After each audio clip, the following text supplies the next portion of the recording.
Hello दोस्तों, स्वागत है आपके अपने यूट्यूब चैनल हेल्पिंग एजुकेटर में। दोस्तों, ये चैनल मैंने आपकी विनती के ऊपर आपके सहयोग के लिए बनाया है। तो आज हम बात करेंगे जो आपका कुरुक्षेत्र यूनिवर्सिटी का पेपर 1 है, चाइल्डहुड एंड ग्रोइंग अप, उसकी assignment case study of an adolescent problems and need. ठीक है दोस्तों, ये आपका टॉपिक है जिसके ऊपर आपको असाइनमेंट बनानी है जो आपकी 30 नंबर की है। तो चलिए, आपका ज़्यादा समय नहीं लेती और वीडियो का आरंभ करते हैं आपकी असाइनमेंट से।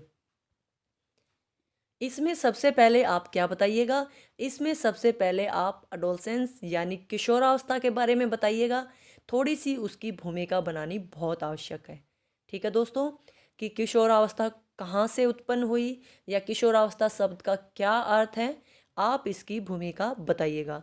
मैंने भी थोड़ी सी इसकी 10-12 लाइनों की परिभाषा या इसकी आप कह लीजिए कि भूमिका बनाने का प्रयास किया है। ठीक है, उसके बाद बात करते हैं परिभाषा। एडोलसेंस की परिभाषाएं आप बताइएगा कि विभिन्न मनोवैज्ञानिकों और वैज्ञानिकों ने एडोलसेंस की क्या क्या परिभाषाएं दी हैं। जैसे मैंने आपके लिए क्रो एवं क्रो के अनुसार और स्टेनले हॉल के अनुसार जो परिभाषाएं हैं उसको इंक्लूड किया है। ठीक है दोस्तों, देख लीजिए आप। उसके बाद जो परिभाषाएं आप बताएं उनके बारे में थोड़ा सा सारांश कर दीजिएगा, चाहे आप उन दोनों परिभाषाओं को ही सारांश रूप में लिख दीजिएगा। ठीक है,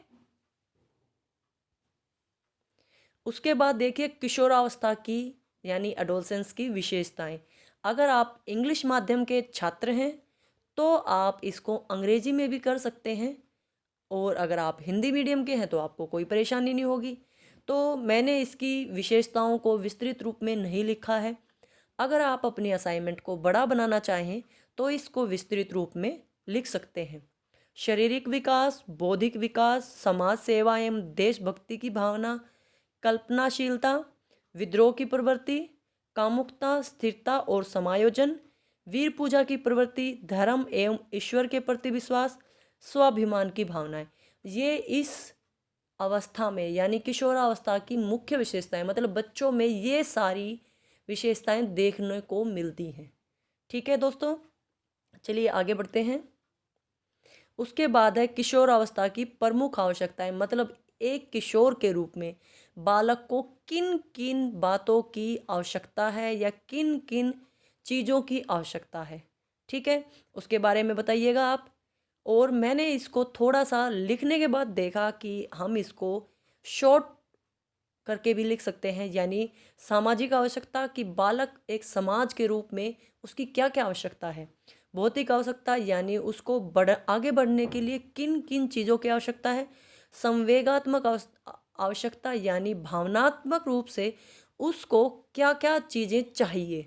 आपका साथ चाहिए, आपका प्यार चाहिए। ठीक है, तो आप इन 3 पॉइंट्स को एक्सप्लेन कर सकते हैं।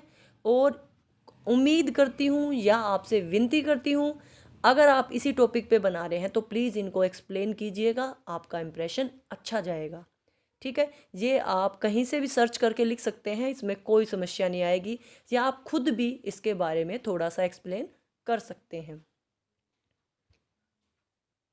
उसके बाद बात करते हैं समस्याएं, यानी इस आयु में या इस अवस्था में बच्चों को क्या क्या समस्याएं आती हैं। हमारे टॉपिक का भी यही नाम है कि किशोरावस्था की आवश्यकताएं, जो हमने पहले पढ़ ली, और समस्याएं यानी उनको क्या क्या समस्या है। तो देखिए, पारिवारिक संबंधों एवं सामाजिक समायोजन से संबंधित समस्या, विद्यालय में समायोजन संबंधी समस्याएं, नैतिक व्यवहार से संबंधित समस्याएं, मादक वस्तुओं के सेवन से संबंधित समस्याएं, व्यवसायिक समायोजन से संबंधित, और आत्महत्या की। आप देखेंगे ज़्यादातर किशोर हीन भावना से ग्रसित होकर आत्महत्या करते हैं। ठीक है, तो ये इस आयु की कुछ प्रमुख समस्याएं हैं। और जो हमारा मेन पॉइंट है, देखिए दोस्तों, इसकी 2 समस्याएं रह गई, यौन व्यवहार से संबंधित समस्या और वित्तीय समस्याएं। ये आप दोनों इंक्लूड कीजिएगा समस्याओं में। अगर आप अपनी असाइनमेंट को बड़ा बनाना चाहें तो इनको एक्सप्लेन करके लिख सकते हैं। इनको एक्सप्लेन करने में आपको कोई समस्या नहीं आएगी। ठीक है, अब जो हमारी मेन हेडिंग थी, case study of an adolescence, यानी किशोरावस्था में आपको एक बच्चे का केस स्टडी करना है, यानी जो ये समस्याएं हैं इनसे ग्रसित किसी भी बच्चे के बारे में आपको कुछ जानकारी एकत्रित करनी है और उसके बारे में आपको अध्ययन करना है। ठीक है, तो देखिए मैंने एक बच्चे की जानकारी ली है। ये बच्चा आपके लिए उपलब्ध भी हो सकता है या फिर आप अपनी तरफ से, जब अब अभी के समय में जैसे विद्यालय बंद है तो ऐसे बच्चों को ढूंढ पाना थोड़ा सा कठिन है, आप अपने आस पड़ोस से भी बच्चे को ले सकते हैं जो इस प्रकार की समस्या से ग्रसित हो। ठीक है, तो जो मैंने केस लिया है, बच्चे का नाम है मोहन, आयु 14 वर्ष, क्योंकि हमारी जो एडोलसेंस है वो 12 से 18 वर्ष के बीच होती है, तो आयु उसके बीच में ही ले। कक्षा 10वीं, पारिवारिक स्थिति, बच्चे के दोनों माता पिता यानी माता और पिता दोनों ही दिहाड़ी मजदूर है। भाई बहन क्या है उसके परिवार में, एक बहन है। ठीक है दोस्तों, बच्चे को प्रॉब्लम क्या है अब बात करते हैं। बच्चा नशा करता है, झूठ बोलता है और एक दिन दुकान पर चोरी करते हुए पकड़ा गया। ठीक है, तो बच्चे ने नशा करने की आदत कहाँ से सीखी, ये एक समस्या है, और वो झूठ क्यों बोलता है, ये एक समस्या है, और उसने चोरी क्यों की, ये भी एक समस्या है। यानी एक समस्या के कारण अनेक समस्याएं भी उत्पन्न हो गई है। इसके रीजंस क्या क्या हो सकते हैं। कक्षा में संपन्न बालकों, यानी जिनके माता पिता अच्छे परिवार से हैं या जिनके माता पिता के रोजगार के साधन अच्छे हैं, उनकी तरह पैसे खर्च करना चाहता है। इस समय में बच्चा दूसरों को दिखावा बहुत करना चाहता है, किंतु माता पिता इतने पैसे देने की स्थिति में नहीं। आप खुद भी अपने आसपास दे सकते हैं कि आज के समय में मोटर जो बाइक है या मोबाइल है, सबकी आवश्यकता बन गया है, चाहे माता पिता उस स्थिति में हो या ना हो।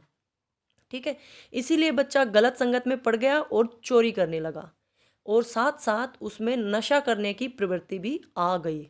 ये सारी समस्याएं एक ही समस्या, यानी माता पिता ने उसको पैसे नहीं दिए, इसके कारण उत्पन्न हुई। तो आप इसके लिए समाधान क्या क्या कर सकते हैं। सबसे पहले बालक की काउंसलिंग करवाइए किसी मनोवैज्ञानिक से, या आप खुद भी कर सकते हैं। उसे अच्छे बुरे का अंतर समझाइए, उसे समझाइए कि उसके माता पिता की ऐसी स्थिति नहीं है, पहले वह आत्मनिर्भर बनने का प्रयास करे और फिर अपने शौक पूरे करे। बालक को माता पिता की स्थिति के प्रति भावनाएं जागृत कीजिए। मैंने मुंह जबानी बता दिया, बच्चे को समझ नहीं आए, लेकिन हम उसे एग्जाम्पल दिखा सकते हैं कि देखो तुम्हारे माता पिता कितना कठिन परिश्रम कर रहे हैं, तब जाके तुम्हारा पेट भर पा रहे हैं। ठीक है, बच्चे को जो गलत संगत है जिसमें वो पढ़ के नशा करता है उससे दूर रखा जाए। अगर दूर ना रखा जाए तो उसकी बुराइयां दिखाकर उसे दूर करने का प्रयास किया जाए। बालक की प्रगति की निरंतर जांच की जाए कि बच्चा अपना प्रदर्शन सुधार रहा है या फिर से उसी स्थिति में जा रहा है, तभी सुधार हो सकता है, एक दिन में सुधार नहीं होगा। अतः स्पष्ट है कि इस आयु में बालक भटक जाते हैं, लेकिन अगर उनका सही मार्गदर्शन मिले तो उनका जो जीवन है वो उसमें बदलाव आ सकता है, और थोड़ा सा मार्गदर्शन से ही बालक अच्छे नागरिक बन सकते हैं। ठीक है दोस्तों, यहाँ हमारा ये टॉपिक पूरा हो गया। आशा करती हूँ आपको ये जो हमारी असाइनमेंट थी ये समझ आ गई होगी। Thanks for watching my video. आप सभी से एक छोटी सी विनती है, अगर आपके ये वीडियो हेल्पफुल हो तो आप मेरे चैनल को सब्सक्राइब कीजिएगा